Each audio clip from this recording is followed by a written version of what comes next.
Hi, I'm Reverend Victoria, minister of Unity Center of Peace in Chapel Hill. And, it's September now, and that's kind of back to school month. So I thought we'd get into this energy of back to school, get back to basics, ground ourselves in these transformational new thought principles so that we can have a richer experience of life.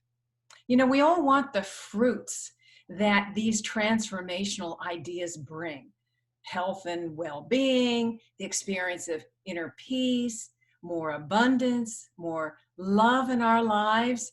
But we must grow. We must grow into it, grow our consciousness before we can access that fruit.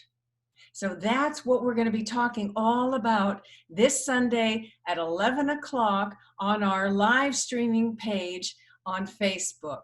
So it is our Unity Center of Peace page on Facebook. Join us at 11 o'clock Sunday.